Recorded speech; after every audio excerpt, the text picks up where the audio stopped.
Buenas tardes. Muchas gracias por acompañarnos, por atender esta invitación que ha sido cursada por la Corporación Región y el CIIS, el Centro de Investigación e Innovación Social de la Facultad de Ciencias Humanas y Económicas de la Universidad Nacional de Colombia, aquí en la sede de Medellín. Lo que hemos querido con esta invitación y esta conversación entre autoras, una comentarista y la participación de ustedes es charlar, conversar, intercambiar en torno a un texto que consideramos fundamental: Medellín, Memorias de una guerra urbana, que es el esfuerzo interinstitucional del que participan el Centro de Memoria Histórica, el Ministerio del Interior, Corporación Región, la Universidad de Antioquia, la Universidad de AFIT, porque aunque sobre el tema de la violencia en Medellín se ha escrito bastante y sobre todo se ha sufrido bastante, consideramos que este documento es una excelente síntesis para ayudarnos a comprender qué pasó, por qué pasó lo que pasó, cuál fue la capacidad de respuesta del tejido social a ese desafío múltiple de violencias cruzadas, y además porque esas lecciones que dejó la experiencia de este tipo de violencias hay que evitar que se repitan, y que las señales amenazantes de repetición de estas prácticas puedan ser neutralizadas por el tejido social, por las comunidades, por los colectivos, por la academia, por las voces críticas. O sea, estamos hablando de algo que pasó, pero que también queremos evitar que se repita. Es mi manera de invitarlos a conversar. Tenemos en la mesa, y les presento entonces a Marta Inés Villa Martínez. Qué horror, perdón. Apaguemos los celulares, se me olvidó decir eso de una vez. O pongámoslos en silencio. Marta Inés Villa es socia fundadora y en este momento la directora de la Corporación Región, y participó en este proceso. A su izquierda está la profesora Mónica Uribe Gómez, del Departamento de Ciencia Política de la Facultad de Ciencias Humanas y Económicas. Después tenemos a Sandra Patricia Arenas Grisales, docente e investigadora de la Escuela Interamericana de Bibliotecología de la Universidad de Antioquia. Y luego a nuestra muy querida maestra y amiga, Ana María Jaramillo Arbeláez, también de la Corporación Región e investigadora.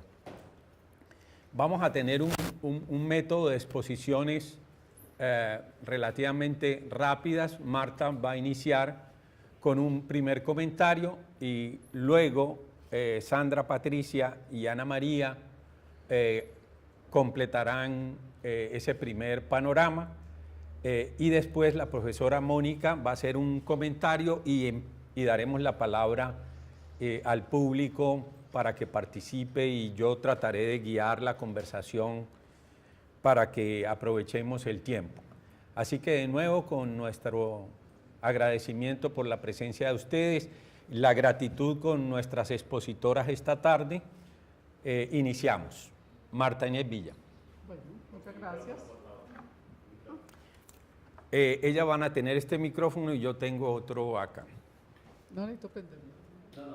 Dale. Bueno, Es solamente pues, para grabar el registro. Bueno, buenas tardes, muchas gracias. Me alegra mucho estar presentando este trabajo aquí, además porque el profe no contó que soy egresada de la Facultad de Ciencias Humanas, de la carrera de Historia de aquí, de la Universidad Nacional, y me parece muy rico volver después de unas cuantas décadas a, a contar parte de lo que ha sido pues como una experiencia profesional, intelectual y humana que yo creo que nos ha marcado realmente a todos quienes hicimos parte de este equipo de trabajo. Yo quiero entonces primero como contarles qué es el Medellín Basta Ya, qué es este texto de memorias, Medellín, Memorias de una Guerra Urbana. Esta es una investigación que se hace con la participación y con la invitación del Centro Nacional de Memoria Histórica, que ustedes supongo conocen, es el centro que creó en un primer momento alrededor, digamos, de la Ley de Justicia y Paz. Se creó en ese entonces llamado Grupo de Memoria Histórica. Luego ya con la Ley de Víctimas se convierte en el Centro Nacional de Memoria Histórica, y al Centro Nacional de Memoria, digamos que se le asigna la labor de construir un poco la memoria del conflicto armado del país. La Corporación Región, o sea, somos una organización, una ONG que hace trabajo educativo, que hace trabajo comunicativo, pero que también a lo largo de 3 décadas hemos hecho trabajo de investigación. Y habíamos hecho antes del Medellín Basta Ya otros informes de memoria, el informe de San Carlos, el informe de Granada, de San Rafael, de la Comuna 13, en colaboración con el Centro Nacional de Memoria Histórica. El otro actor importante del origen, digamos, de esta idea del Medellín Basta Ya fue en su momento la alcaldía de Medellín. Y quiero como detallar esto porque creo que es importante, digamos, entender que el Medellín Basta Ya obedece a una discusión y, si se quiere, a una demanda y a una necesidad que se viene dando en la ciudad con respecto al esclarecimiento de lo que allí sucedía. Existía en Medellín el Comité de Justicia Transicional. A ese Comité de Justicia Transicional, que es creado por la Ley de Víctimas, acudían organizaciones de víctimas, entidades públicas diversas, pues, que tenían que ver con esta atención a las víctimas, organizaciones de derechos humanos, bueno, digamos como actores que en la ciudad tenían que ver con este planteamiento de la atención a las víctimas. Y allí se da una discusión muy interesante sobre el tema de Medellín como sujeto de reparación colectiva. Esto es una noción que empezó a trabajarse desde la Unidad de Víctimas Nacional y tenía que ver con si eran reparables no solamente las víctimas individuales o las víctimas grupales, sino los territorios. Esto tiene un antecedente importante, que es el municipio de San Carlos. En el municipio de San Carlos ya se había hecho el trabajo de memoria histórica y la Unidad de Víctimas declara a San Carlos como sujeto de reparación colectiva. Eso es muy importante porque lo que quiere decir es que no solamente se dañan las personas, sino que se dañan los territorios y la vida en los territorios. Entonces, cuando se hace esta discusión, digamos, muchas personas, pues claro, obviamente la pregunta era ¿qué es lo que hay que reparar en la ciudad de Medellín? Si se repara es porque hay un daño. ¿Cuál es el daño que hay en la ciudad de Medellín? Y allí, digamos, desde diferentes personas, organizaciones que llevaban un buen rato trabajando en la ciudad, comienzan a plantearse, digamos, algunas discusiones en torno a qué era el objeto de reparación. Por ejemplo, las personas que hacen parte del movimiento de la Comuna 13 decían: lo que hay que reparar, lo más emblemático de la guerra en la ciudad de Medellín es lo que sucedió alrededor de la Operación Orión, en la Comuna 13. Porque eso es significativo de un momento, digamos, de la guerra urbana, y eso en sí mismo implicaría, digamos, ya reparar la ciudad. Las madres de la Candelaria, que tienen muchos casos, digamos, de víctimas o de paramilitarismo o también del Estado, pues de agentes de Estado, decían: lo que debería repararse es las historias, los relatos que han sucedido alrededor, digamos, de esta organización, por lo que esto implica, digamos, en términos de reclamación de los derechos de las víctimas. Y otras personas decían: no, el principal daño que se ha generado en el marco de la guerra en la ciudad de Medellín es lo que generó el narcotráfico. Son las víctimas del narcotráfico las más representativas, digamos, como de esta historia. ¿En qué termina esta discusión? En una reflexión muy interesante sobre esto es imposible dirimirlo así. O sea, cada quien está en su legítimo derecho de reclamar para sí una reparación o una reivindicación, digamos, de su daño como el daño más representativo. ¿Qué se planteó entonces? Necesitamos un relato colectivo. Un relato colectivo que mínimamente nos permita establecer un consenso sobre qué fue lo que nos pasó, por qué nos pasó, cómo pasó, cuáles fueron esos daños generados. Entonces, digamos, a partir de esta discusión, la alcaldía de ese momento, que fue la alcaldía de Aníbal Gaviria, hizo una solicitud formal al Centro Nacional de Memoria Histórica para que, en símil con el informe nacional que ya se había generado, que es el Colombia Basta Ya, se hiciera un Medellín Basta Ya. Entonces, se hace la solicitud al Centro Nacional de Memoria Histórica y ya entonces entramos a jugar. La Corporación Región, como organización social, veníamos trabajando en estos temas, hacíamos también parte del Comité de Justicia Transicional y de estos debates, pero digamos un poco como por la trayectoria, nos convocan entonces a que hagamos una propuesta de investigación y la Corporación Región entonces convoca a otros dos actores muy importantes, que son la Universidad de Antioquia y la Universidad de EAFIT, como dos centros, digamos, que resumían también buena parte del acumulado de conocimiento que había en la ciudad sobre el tema del conflicto armado. Entonces, digamos, ese es un poco el origen. En ese primer momento, entonces, está el Centro Nacional de Memoria Histórica, el Ministerio del Interior, que venía haciendo trabajos también con el tema de víctimas, se suma a esta idea, y está la Alcaldía de Medellín de ese momento y la Corporación Región, Universidad de AFID, y Universidad de Antioquia. Esos somos, digamos, las instituciones que hacemos parte de esta iniciativa. ¿Por qué entonces, cuando el Centro Nacional de Memoria Histórica decide aceptar esta invitación, hay dos planteamientos que se hacen desde el Centro Nacional de Memoria Histórica que van a ser muy importantes en el enfoque y en lo que se hace posteriormente en esta investigación? Lo que planteaba Gonzalo Sánchez, el director, digamos, del Centro Nacional de Memoria Histórica, es, vea, Medellín nos permite llenar un par de vacíos que hay en el informe nacional de Colombia Basta Ya. ¿Cuáles son esos vacíos? Uno, un contexto urbano. La mayoría de casos que se referenciaron, que se estudiaron o que sirvieron, digamos, de base para la construcción del Colombia Basta Ya, eran casos rurales, eran casos o de territorios o de modalidades de masacres o de desplazamiento, etcétera, etcétera, que ocurrían la mayoría de ellas en contextos rurales. No había hasta este momento un trabajo que hiciera referencia a los impactos, a las dinámicas del conflicto armado en un contexto urbano.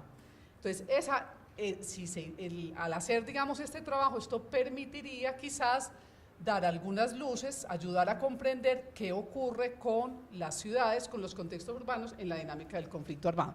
Esa era la primera razón, digamos, que adujo el Centro de Memoria para decir el caso de Medellín puede ser importante. Pero la otra muy importante es que el caso de Medellín, por las particularidades que ya ahorita Ana María va a contar, traía un actor que generó una impronta muy específica a las dinámicas del conflicto armado, y ese actor era el narcotráfico.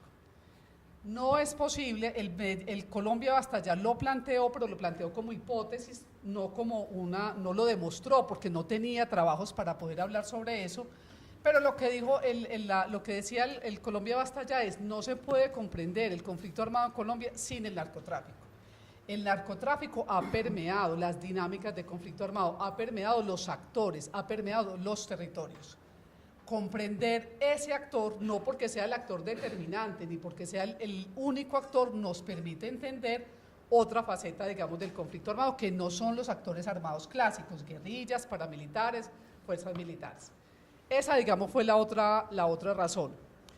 Y nosotros dijimos otras dos, que entonces también tienen que ver con la dinámica de la investigación. Una, tanto EAFID como la Universidad de Antioquia y Corporación Región veníamos hace muchos años, y al lado nuestro, o antes que nosotros, muchos otros actores académicos de organizaciones sociales venían con una producción muy importante de investigaciones, de reflexiones sobre las violencias en la ciudad de Medellín.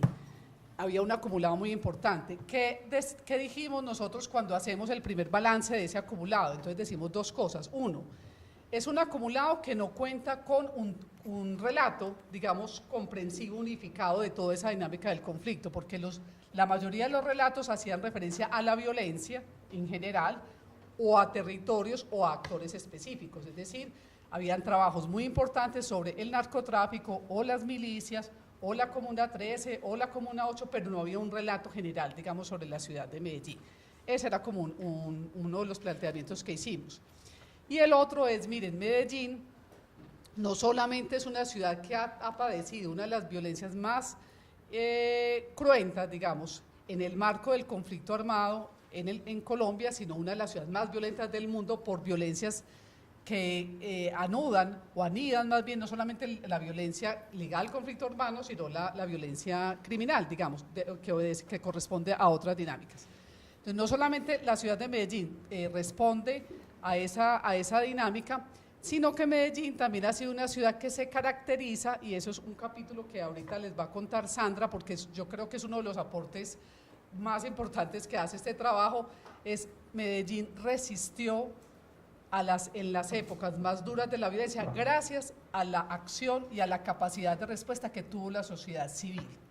En los años 90, que fue el pico de las violencias en Medellín, paradójicamente eso es la década en la que emergen un mayor número de organizaciones sociales, de organizaciones culturales, de iniciativas de todo tipo, que a nuestro modo de ver explican por qué Medellín no sucumbió a la violencia y pudo de alguna manera transformar esa violencia en otras opciones y en otras miradas, digamos, sobre la ciudad.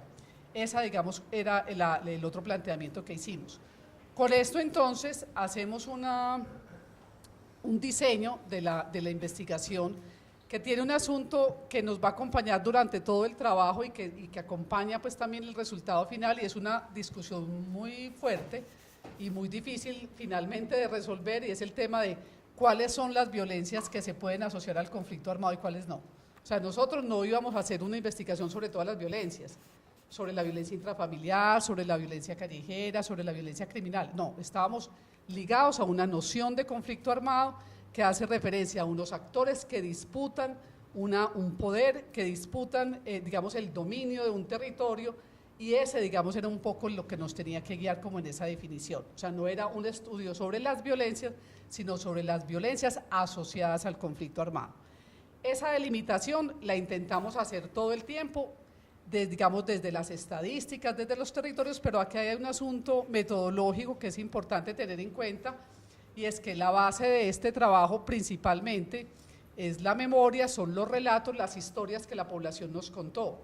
Y obviamente cuando la gente cuenta el relato no dice esto es conflicto armado y esto es violencia. Pues en términos de memoria esa definición no nos sirve para nada, porque es una definición para la investigación, no para la experiencia, digamos, de la gente. Entonces en el texto ustedes se van a encontrar muchos relatos que uno podría decir no sabemos a cuál actor hacen referencia, y que eso, digamos, nos da pie a hablar de una de los componentes o una de las naturalezas de ese conflicto armado, que es la imposibilidad de definir responsabilidades o de definir exactamente cuál fue el actor responsable de algunas de estas características. Con esto entonces hacemos un diseño metodológico que entonces se refiere al tema de memoria. Al referirse al tema de memoria estamos hablando de las huellas del pasado en la narración, en la vivencia, en la experiencia de la población. Quisimos que fuera una investigación lo más plural posible. ¿Qué quiere decir eso? Que si bien las víctimas iban a ser y fueron un actor central de la investigación, entonces ustedes van a encontrar que hicimos talleres, grupos de discusión, entrevistas con la mayor cantidad de víctimas de desplazamiento, de secuestro, de violencia sexual, de exilio, de violencia política, de desaparición, etcétera, es decir, de todas las modalidades de violencia. Pero también era muy importante para nosotros acudir al relato de quienes no se identificaban o no las identificó el sistema, digamos, como víctimas directas. Entonces, esto, digamos, es una particularidad de este trabajo también. nosotros hicimos una gran cantidad de trabajo de campo, de trabajo etnográfico, que no estaba directamente dirigido a las víctimas, porque lo que consideramos, y fue lo que constatamos después en el trabajo, es que los impactos del conflicto armado y de las violencias asociadas al conflicto armado van más allá de las víctimas, es decir, afectan la ciudad, afectan el modo de vida urbana, y eso solamente era posible captarlo a través de escuchar otras voces diferentes a las víctimas directas del conflicto armado. Entonces, digamos, esa es la otra consideración metodológica. Hicimos, pues más adelante podremos quizás detenernos un poco más en la metodología. Hicimos una serie, digamos, de espacios, de dispositivos metodológicos que tenían la intención de preguntarle a la gente qué pasó, cuál es el recuerdo que usted tiene de eso que pasó, eso cómo le ha marcado su vida, cómo ha marcado su experiencia en la ciudad, cuáles son esas líneas de tiempo que se identifican en esa narración que la gente hace, etcétera. Hicimos entonces, bueno, en el texto están un número considerable de talleres de memoria, de grupos de discusión, de entrevistas colectivas, de entrevistas individuales, y fue importante también, eso también es una particularidad de este informe, y es que nos acercamos también a víctimas, a familiares de víctimas ligadas a la fuerza pública. Esto fue muy importante porque también en el fondo pues estaba el planteamiento de que otras voces están, digamos, tienen vida y han sufrido y han experimentado de alguna manera la violencia desde otros lugares. Y ya lo tradicional, digamos, como de todas las otras investigaciones, se hizo una exhaustiva investigación de prensa, de fuentes judiciales, de revisión bibliográfica, etc. Esto es un trabajo en el que nos tardamos casi 2 años hasta la producción del informe. En la última fase, en la segunda parte de la investigación, quiero pues plantearlo de manera explícita. La Alcaldía de Medellín no estuvo en la segunda parte de la investigación y entonces no hace parte, digamos, de este resultado final. Creo que eso es importante pues tenerlo presente y tenerlo claro. Y digamos ya se genera, digamos, todo este resultado que a grandes rasgos está condensado en 5 capítulos, que es lo que ya enseguida vamos a contar más despacio. Un primer capítulo que denominamos Medellín, desorden, tragedia e institucionalidad, que es un capítulo que intenta ubicar como los elementos de contexto explicativo. O sea, en ese capítulo está la pregunta de ¿por qué pasó lo que pasó? ¿Cuáles son las posibles explicaciones que tenemos a que las dinámicas del conflicto armado en la ciudad de Medellín hayan sucedido como sucedieron? Y ahí hacemos una propuesta de una periodización. Nos parece importante que en este relato cuente una historia, y una historia que tiene una cronología que fue construida mucho también a partir de los relatos de la población. Esa periodización, o sea, nosotros decimos hay 4 periodos importantes en esta historia, cada periodo tiene unas explicaciones concretas, pero el primer periodo es del 65 al 81, donde nosotros decimos se fragua un poco las dinámicas económicas, políticas, que tienen que ver como con la dinámica posterior del conflicto armado. Otro periodo que es del 82 al 94, donde hay la emergencia de narcotráfico y también de lo que denominamos la guerra sucia o la violencia política. Otro periodo que es del 95 al 2005, que se caracteriza básicamente por el predominio de la dinámica paramilitar, y luego un periodo del 2005 al 2014, donde decimos hay una recomposición de la dinámica urbana y de alguna manera una recomposición también de la dinámica institucional que explica en buena medida estas dinámicas recientes. Un segundo capítulo que hace referencia a la trayectoria de los actores armados. Aquí es importante entonces volver a la idea de que estos actores armados son actores referidos al conflicto armado, no a las violencias en general, y intentamos hacer también una línea de tiempo sobre cada uno de estos actores. Otro capítulo, el tercer capítulo, habla de las modalidades y los repertorios de violencia, o sea, que hacemos una descripción específica de cada una de las modalidades de violencia, del secuestro, de la violencia sexual, de la desaparición, de los combates, etcétera, de todas las modalidades. Y digamos que aquí nos nutrimos básicamente del observatorio del Centro Nacional de Memoria Histórica, pero también recogemos cifras que se han producido desde organizaciones sociales y de organizaciones de derechos humanos que se han ocupado de estos fenómenos. Un cuarto capítulo que hace referencia a los daños y a las pérdidas. Aquí un poco la pregunta es ¿qué nos pasó con eso que sucedió en la ciudad? Y un quinto capítulo que hace referencia a las resistencias, que es cómo la sociedad respondió a esto. Y al final un capítulo de recomendaciones que están encaminadas hacia un tema que para nosotros es muy importante, que lo comentaba ahorita Óscar Almario, que son garantías de no repetición. Y es la pregunta que finalmente nos queda, o sea, después de que contamos esta historia, ¿cómo hacemos como sociedad y como ciudad para que no se vuelva a repetir? Hacemos unas recomendaciones, digamos, encaminadas hacia eso. Bueno, esto es un poco como la introducción de lo que es el Medellín Basta Ya. Entonces le doy la palabra a Ana María. Espérate un momento. Bueno. No, pásalo. Bien, mientras Ana María pasa ahora a hacer su exposición, recordamos que en la metodología que tratamos de seguir en estos conversatorios,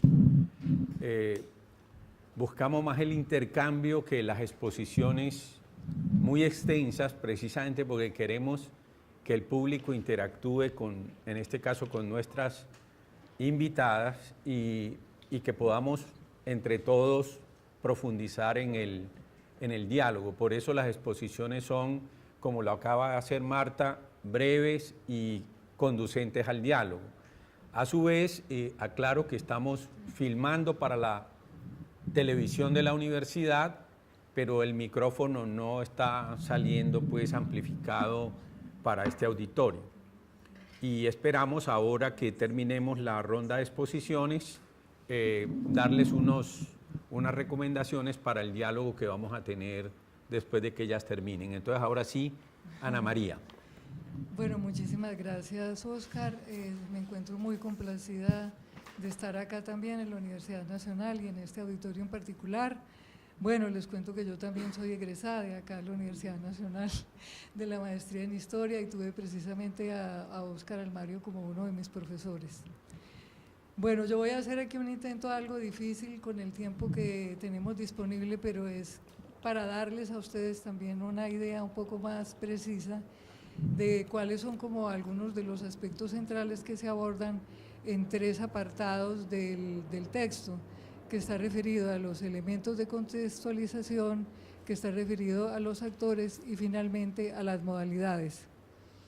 Ya Marta entonces les mencionaba el tipo de periodización que adoptamos para la elaboración de este informe, que no fue nada fácil, les cuento, el haber definido esta periodización. Tuvo realmente muchas discusiones y bueno, al final y mediante la combinación de diversos tipos de elementos relacionados con los relatos, pero también con un conocimiento acumulado importante en la ciudad con relación al análisis de las crisis de Medellín y sobre todo la crisis de los 80, entonces se logra finalmente darle cuerpo a esta periodización donde están un poco más desarrollados, explícitos, cuáles son estos elementos de contexto.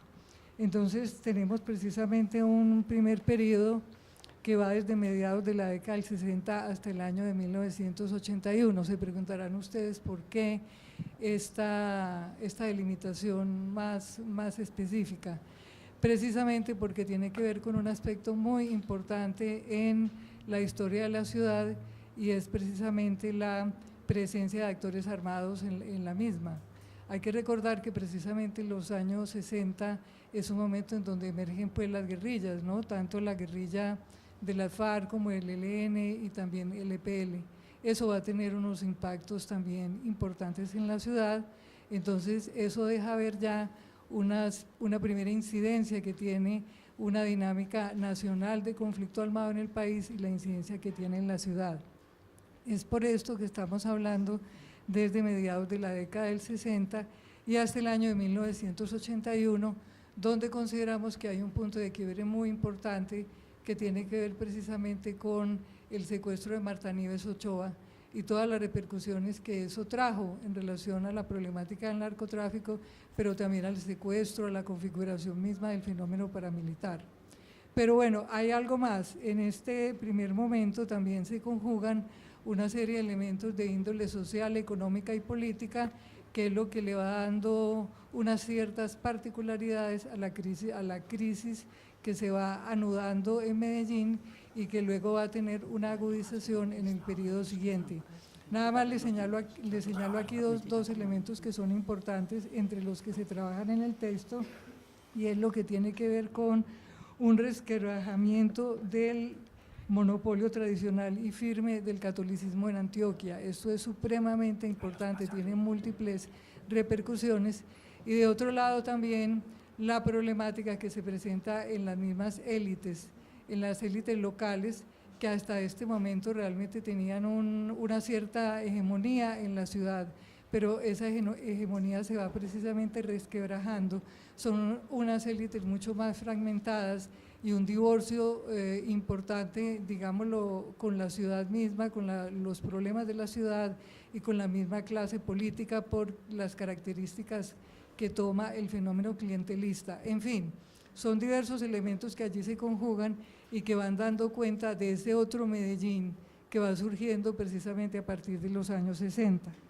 Pero luego es donde vamos a tener realmente el periodo más turbulento en esta historia de la ciudad, ligada precisamente a la conflictividad armada y al narcotráfico.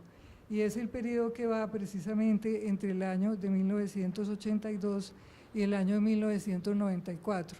El punto de corte está colocado en el año de 1994 porque es donde se produce también un hecho muy importante en la ciudad, marcante en la memoria colectiva, y es la desmovilización de los grupos más representativos de las milicias en Medellín. ¿Cómo entonces caracterizamos este segundo periodo, que es, como les digo, el más turbulento? Precisamente se denomina el gran desorden y el desafío armado del cartel de Medellín. ¿Cuál es su principal característica? Es el despliegue de la violencia y el terrorismo del cartel de Medellín y también la denominada guerra sucia. También hubo un fenómeno muy preponderante en este momento, que es el de la justicia privada, precisamente todas las operaciones de limpieza que se dieron aquí en esta ciudad, y en donde, por cierto, tuvo una participación importante agentes precisamente del mismo Estado, de la policía en particular. Y también hay un protagonismo que es bien interesante, no solamente del narcotráfico, que es lo más conocido, sino que hay un protagonismo político y militar de diversas corrientes de izquierda. Bueno, vamos a ver si hay manera de desarrollar esto un poco más en la parte de los actores. Me llamará la atención, Oscar, por el tiempo. No, dale, tranquila. Bueno, luego vamos a otro periodo que es también particularmente conflictivo en la historia de la ciudad, que es precisamente el tercero, que va desde el año de 1995, cuando ya entramos en una lógica un poco diferente, que es una lógica, digámoslo, de urbanización del conflicto armado, y hasta el año 2005. ¿Por qué el año 2005?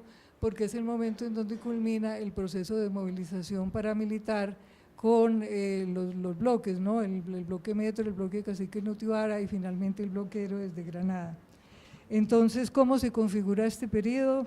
Se configura alrededor de la expansión de los paramilitares y las guerrillas rurales en el país y en Antioquia, lo cual conduce a que el departamento se convierta en el principal territorio bélico de Colombia.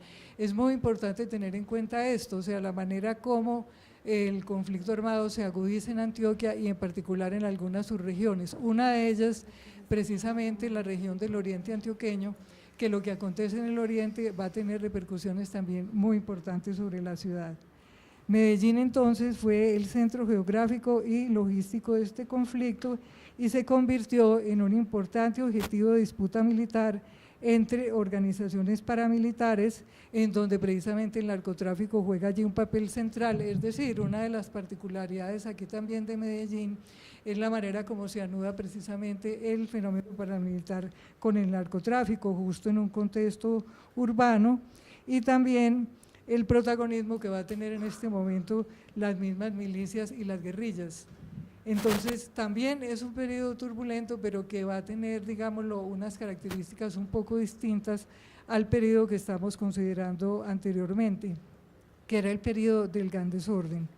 y finalmente vamos a llegar a un periodo más reciente y que por cierto también es bastante polémico y es difícil de caracterizar. Ustedes bien saben que cuando más cercanos estamos, realmente eso plantea una serie también de dificultades, ¿no? En términos de cómo distanciarse, de cómo saber por lo menos resaltar algunos elementos. Eso lo discutimos bastante y yo creo que por lo menos logramos ubicar algunos elementos que es importante tener en cuenta allí, del por qué estamos hablando de que hay un corte también muy importante en este último periodo con relación a las problemáticas de conflictividad que presentaba la ciudad de Medellín. Eso tiene que ver precisamente con una disminución importante del homicidio. Hay nuevamente una tendencia a la disminución en los homicidios. Obviamente que esto en la ciudad de Medellín ha tenido un comportamiento muy variable. Vemos como, para no ir muy lejos, de que recientemente hay nuevamente un aumento de estos homicidios, esto disminuye, este aumenta, pero de todas maneras hay una tendencia que es significativa en el comportamiento de una modalidad que ha sido central para entender lo que ha pasado en Medellín, como son los homicidios. Pero además de eso también hay otro elemento muy importante y es de que ya no podemos hablar como antes en los periodos anteriores de una presencia de los actores del conflicto armado. Digamos que bueno, ya está de por medio una derrota importante militar y podríamos decir que bueno, también política, de lo que fueron diversas expresiones de la guerrilla en la ciudad, pero ya aunque no existe este panorama tan complejo que existió en otros momentos de actores armados, sí vamos a seguir lidiando con un asunto bien complicado, que es lo que tiene que ver ya propiamente con las estructuras criminales en la ciudad, que pasan no propiamente por una derrota contundente, por señalar que ya son inexistentes, puesto que ya no está Pablo o ya no está el mismo Alian Don Berna. Esas estructuras continúan y sufren nuevos reacomodos y van a seguir teniendo también un impacto importante en la ciudad. Pero si uno compara realmente este periodo con relación a lo que se vivía anteriormente, uno sí puede ubicar unas transformaciones muy significativas.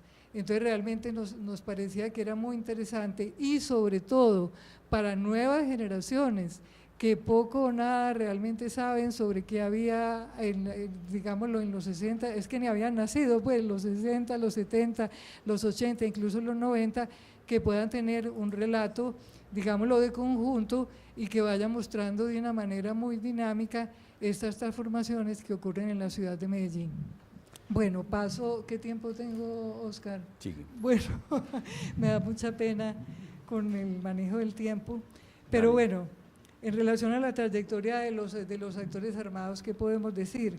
Mire, contrario a lo que se afirma también en el caso de la ciudad, porque muchas veces lo de los actores armados pues se asimila a lo del narcotráfico y resulta que precisamente hay una historia aquí muy interesante, larga, de presencia de guerrillas en la ciudad, su historia, sus transformaciones y también, si se quiere, del mismo fenómeno paramilitar.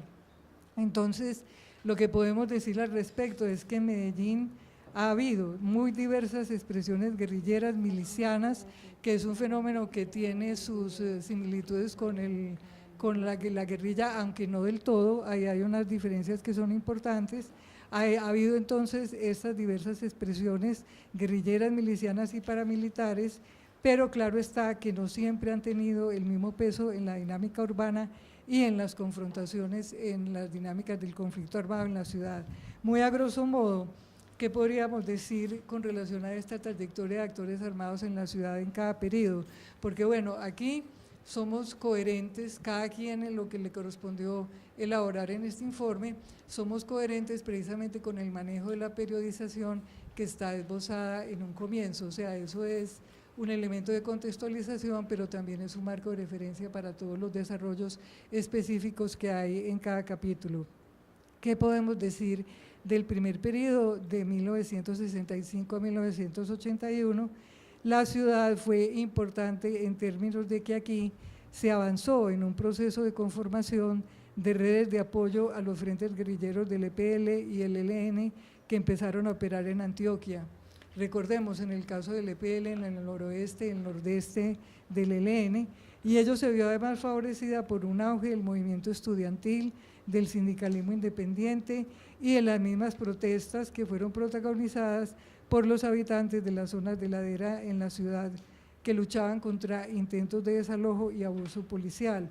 Había además un contexto, digamos, internacional particularmente favorable en estos momentos a la guerrilla y que tenía que ver con las simpatías, claro está, hacia la Revolución Cubana y hacia la lucha armada como forma superior de lucha. Bueno, entonces aquí en todo caso hay una historia interesante de cómo precisamente echan un pie en la ciudad e inician la conformación de estas redes de apoyo en Medellín. Pasamos luego a este segundo periodo en donde va a haber unas transformaciones también muy significativas y diría uno que muy impresionantes en todo este panorama de los actores armados. La ciudad gana importancia en el ámbito político y militar para las guerrillas, acorde con las estrategias definidas para avanzar hacia la toma del poder. El PCML cambia el enfoque de guerra prolongada basado en acumulación de fuerzas que iba del campo a la ciudad por el de un proceso insurreccional. O sea, aquí hay cambios en el tipo de interpretación que se da precisamente sobre la situación del país y demás, y es realmente todo un periodo, digámoslo, de un rebosante optimismo, no solamente del PCML, sino incluso de la misma FARC y del ELN, de que estábamos casi que próximos a una situación insurreccional y por lo tanto había que hacer una serie de ajustes importantes en lo que era el trabajo urbano o lo que era el tipo de actividades a desarrollar en las ciudades. Y además en el caso de Medellín, pues bueno, también además de estas fuerzas hay una presencia también del M-19, que es un hito, digamos, en la memoria colectiva, también la forma como el M-19 hace presencia en estos momentos en la ciudad de Medellín y particularmente con los llamados campamentos de paz. Entonces, bueno, es una época realmente de efervescencia, es un periodo muy importante de trabajarlo incluso con mucho mayor detenimiento de todo lo que fue en la izquierda en ese momento, porque es una izquierda que, digamos, lo tiene unos rasgos que son distintos a los que habrá posteriormente, si se quiere, en el pensamiento y el accionar de estas mismas fuerzas guerrilleras. Pero paralelo a ese auge también hay un asunto paradójico y es que se agudizan también una serie de discrepancias, de disputas y de un impresionante fraccionamiento de la izquierda. Ese fraccionamiento de la izquierda da lugar a grupos realmente muy diversos y también a un proceso de radicalización, digamos, de algunos de estos sectores que van a privilegiar de una forma muy importante precisamente el aspecto militar y un desempeño militar en la ciudad de Medellín, y eso tiene implicaciones también por el tipo de actuaciones que en estos momentos van a tener los grupos guerrilleros en la ciudad y que tiene una variación muy importante con respecto a los años 60. Pero bueno, este también es un periodo en el que se puede apreciar lo que se denomina también como un verdadero dislocamiento del Estado, ¿no? Por la manera como agentes policiales y de las mismas fuerzas militares del ejército precisamente se ven comprometidas en graves violaciones a los derechos humanos, en asesinatos de reconocidos líderes y en la manera como se van articulando precisamente al accionar paramilitar en la ciudad de Medellín. Bueno, entonces es un panorama realmente, como les digo, es un periodo turbulento, difícil, en donde apenas si se alcanzan en el informe a dar cuenta como de los rasgos característicos de esta trayectoria. Y luego vamos a pasar precisamente al periodo de reacomodos de la guerrilla y de la ofensiva paramilitar, que es precisamente en un periodo en donde la ciudad se convierte en un objeto en disputa. Entonces es muy impresionante también el poder apreciar las nuevas variaciones y los nuevos reacomodos que tiene también la presencia de la guerrilla, porque bueno, ya en estos momentos no está el auge del fenómeno miliciano como lo hubo en otro momento, pero de todas maneras perviven grupos milicianos, incluso surgen nuevas agrupaciones en parte asimilables al fenómeno miliciano como son las CAP, hay realmente una ofensiva importante de la FARC sobre la ciudad, en fin, ya es un panorama más de una confrontación armada, de una guerra urbana, eso también imprime modificaciones en el tipo de prácticas y desempeños de estos actores armados. Y bueno, termina todo este periodo, si se quiere, con un factor algo sorpresivo, digámoslo, en medio de todo, y es precisamente con la contundente derrota militar de estas fuerzas en la ciudad de Medellín, y por factores que no alcanzo a señalar acá, pero que están un poco más trabajados o más trabajados en el informe. Y ya vamos precisamente para el último momento, que es el que denominamos una tendencia hacia la estabilización institucional, y en donde también a grandes rasgos se da cuenta de cómo opera esta transformación importante, un panorama ya muy distinto de los actores armados en la ciudad de Medellín. Entonces, en últimas, ¿qué es lo que podemos ver acá? O en últimas, lo que podemos ver con respecto a actores del conflicto armado, pues es que es una historia larga, es una historia compleja, es una historia también muy desconocida, y que bueno, en parte alcanzamos a dar cuenta de ella, pero en medio de todo también mirábamos cómo ya precisamente en un nuevo contexto, si se quiere, como el que tenemos en este momento de una comisión de la verdad, pues hay mucho que tendrían que contar la misma FARC con respecto a su accionar urbano, el ELN, que ha sido realmente muy importante en su trayectoria en la ciudad, el mismo M19, que bueno, no está en este marco en estos momentos, pero ahí quedó mucha historia que contar sobre lo que fue el desempeño del M19 de Medellín, y ni qué decir pues sobre las mismas fuerzas policiales y militares. Finalmente, con respecto a las modalidades, yo creo que solo alcanzo a señalar un aspecto que es aquí muy importante, es que para trabajar este aspecto de las modalidades contamos con un apoyo muy importante y significativo del Observatorio del Centro de Memoria Histórica, con una información cuantitativa muy importante. En el texto ustedes se van a poder encontrar con cifras que son de conjunto, cifras que son relacionadas con cada periodo, con las diversas modalidades. Pero a más de eso, yo creo que la otra novedad que hay en el tratamiento de las modalidades es la manera como se da cuenta también en cada periodo de cómo se van transformando esas modalidades, y finalmente cuáles son también los mismos relatos de las víctimas y la población frente a esas mismas modalidades. Los dejo simplemente con un panorama de estas cifras, y que realmente es muy impactante al mirar esta historia de Medellín. Pues se calcula que entre 1980 y 2014 al menos 132.529 personas fueron víctimas reconocidas del conflicto armado. El desplazamiento forzado, es de lejos la principal modalidad de victimización, con 106.916 víctimas. Le siguen en su orden el asesinato selectivo con 19.832, la desaparición forzada con 2.784 víctimas, la aterradora cifra de 221 masacres para 1.175 víctimas. Además, se presentaron otras formas de violencia que no son letales, pero que también demuestran la magnitud y degradación del conflicto armado, como fueron acciones bélicas con 784 víctimas, secuestro 484, violencia sexual 316, reclutamiento forzado con 136, atentados terroristas 80 y daño a bienes civiles 12. Bueno, con esta parte concluyo y muchas gracias. Muchas gracias, Ana María. Y antes de darle la palabra a Sandra, dos anuncios. Las presentaciones o este evento lo pueden recuperar por YouTube en la Universidad Nacional. Y todos los asistentes, me acaba de dar ese dato Marta, todos los asistentes, por eso necesitamos también el registro, recibirán copia física del libro, ¿ya? De tal manera que todos los datos, ¿ya? Todos los datos, toda la información van a poder complementarla con el texto, porque ha tenido una segunda edición. Sí, es que no llegó, realmente queríamos traérselos hoy, pero no llegó.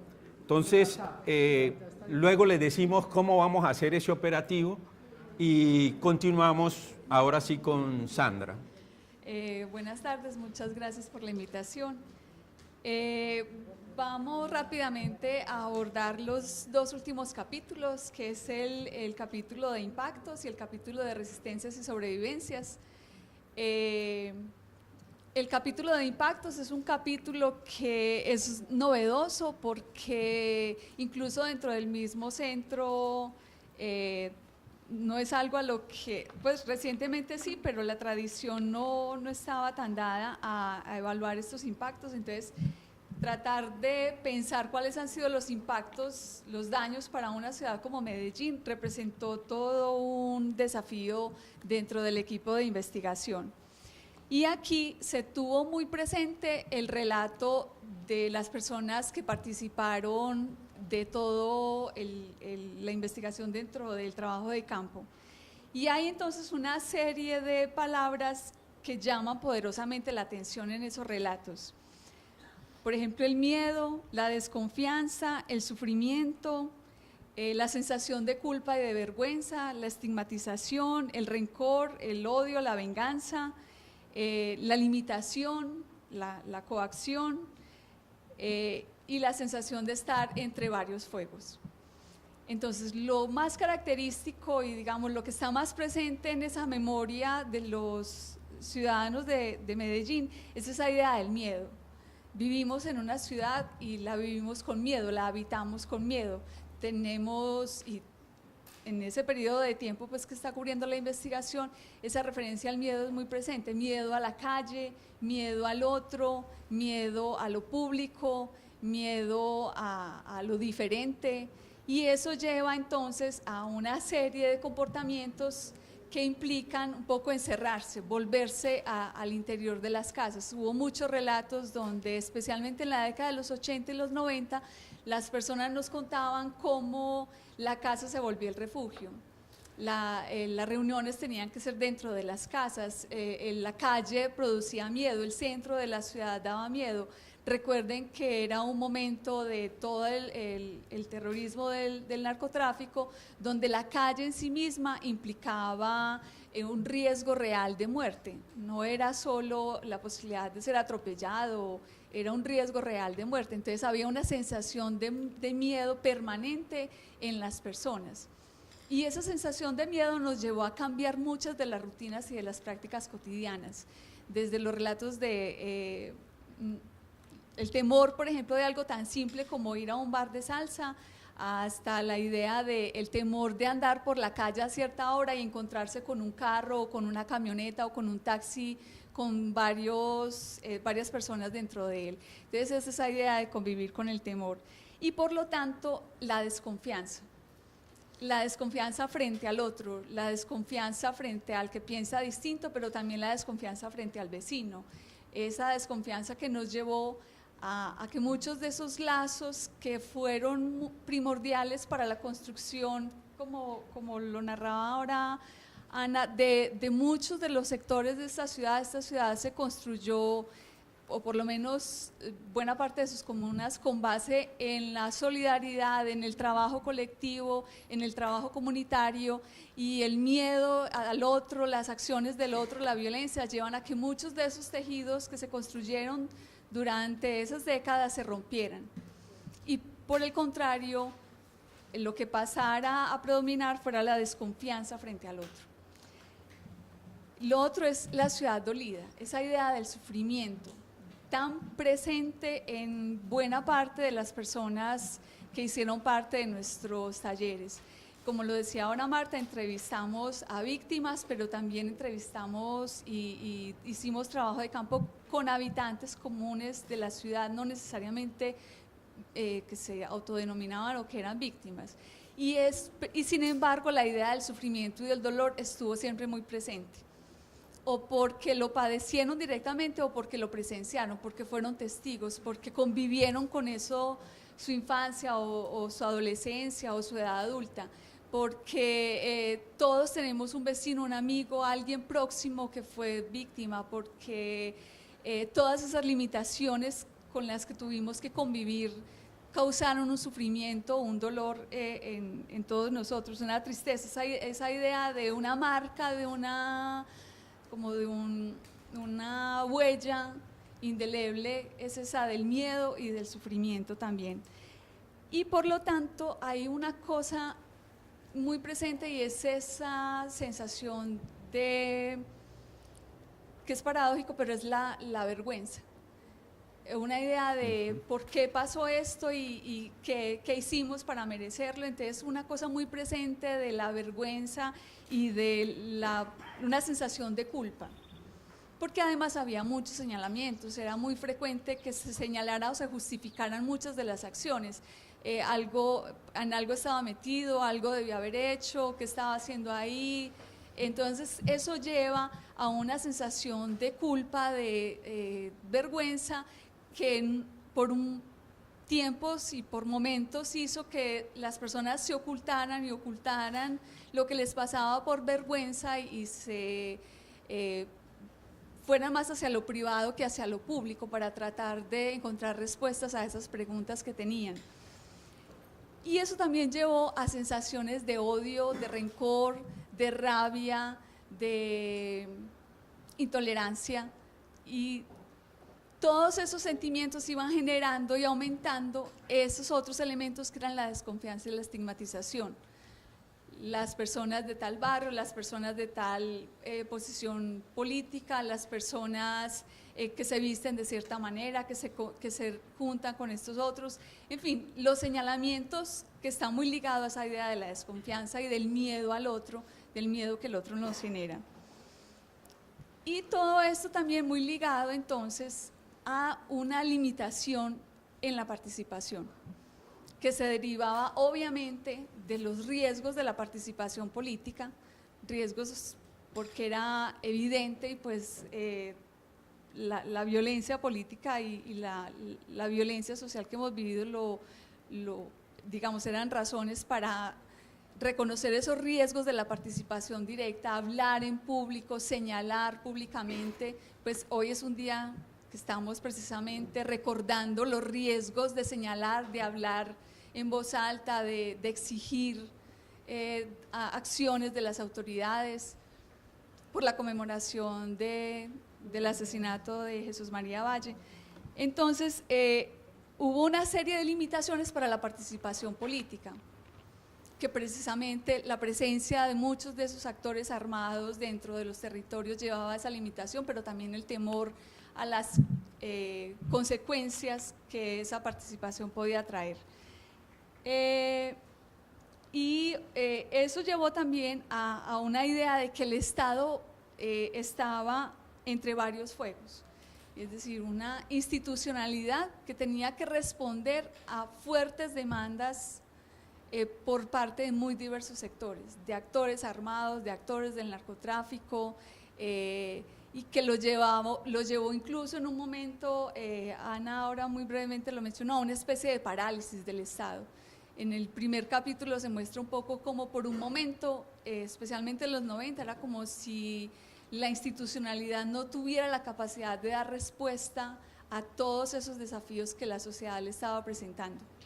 Entonces es un poco, y luego en ese segundo momento, especialmente del 95 al 2005, donde está esa guerra instaurada en la ciudad de manera tan contundente, con los grupos haciendo una presencia y un control territorial tan fuerte, la institucionalidad un poco tratando de responder, pero enfrentando múltiples desafíos, lo que lo llevó también pues a ser, digamos, una de los impactos más fuertes. Pero también en ese capítulo se muestra un poco las transformaciones de esa misma institucionalidad, cómo la institucionalidad también fue encontrando la manera de dar respuesta a esas situaciones y de encontrar salidas a esas situaciones. Y ahí un poco, entonces, el otro capítulo, que es el capítulo número 5, que es el de Memorias de Resistencia y Sobrevivencia, donde lo que tratábamos de responder era justamente la pregunta de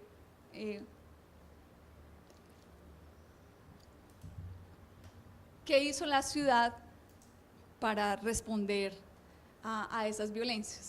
Como decía ahora Marta, ¿por qué la ciudad no sucumbió? ¿Qué fue lo que pasó que la ciudad no sucumbió? Es decir, cómo, digamos, esa es la hipótesis principal de este capítulo, y es que fue precisamente gracias a la capacidad de organización, a la capacidad de acción de sujetos, organizaciones e instituciones, que precisamente la ciudad encontró formas de resistir a esa violencia. Pero dividimos el capítulo un poco en dos partes. Una cosa son las formas de resistencia, es decir, aquellas acciones de oposición, de confrontación a esos actores armados, y otras son las formas de sobrevivencia, donde no solo estamos analizando esas acciones colectivas que buscan un poco confrontar o poner límites, sino que estábamos también pensando la manera como logramos vivir el día a día, cómo fue que logramos sobrevivir, cómo fue que no solo confrontamos y nos opusimos, sino que también cómo logramos niveles de mediación, niveles de interlocución, niveles de negociación, de pactos o de ocultamiento, de acciones ocultas que nos permitieran, de acuerdo al contexto y a la posibilidad de agencia, hacer algo, sobrevivir, retornar en algo a la cotidianidad que se pierde durante la guerra. En esas acciones de resistencia, entonces, identificamos también 3 periodos en los cuales nos concentramos. Un primer periodo que se corresponde con la periodización que ya se ha dado, del 82 al 94, donde identificamos básicamente acciones por la defensa de los derechos humanos y el derecho a la vida. Y es justo aquel periodo que se corresponde con las acciones del Comité de Defensa de los Derechos Humanos de Héctor Abad, del Comité de Presos Políticos, de ASFADES, un montón de y también, como decía ahora Marta, es un momento en el cual muchas de esas organizaciones que hoy conocemos, que son representativas de la ciudad, se iniciaron. IPC, Corporación Región, Penca de Sávila, entre muchas otras. Y aquí hay unas acciones colectivas muy de lo público, de la denuncia, de las marchas, de tomarse el centro, de salir a caminar, y están las imágenes en la memoria muy presentes de lo que significaban, digamos, esas marchas de protesta en la ciudad. Pero también este es un momento en el cual, especialmente en el periodo posterior al 87, que es como un año que marca muchas cosas en esta ciudad por todo lo que se vivió con los asesinatos de tantos defensores de los derechos humanos, hay un momento posterior que está más vinculado a esa primera parte de los 90-91, cuando la ciudad está como el punto máximo de la violencia, que es el 91, y la ciudad empieza a pensarse. Y se piensa a partir de un escenario que se conforma de ciudad, que es precisamente la consejería y los seminarios Medellín Alternativas de Futuro. Estas dos instituciones, la consejería y el seminario pues, que se crea, generan unas dinámicas sociales, colectivas, donde muchas personas de muy distintos sectores, los académicos, las organizaciones sociales, la misma institucionalidad, se juntan para pensar qué hacer, cómo salir de la situación de caos que la ciudad estaba viviendo.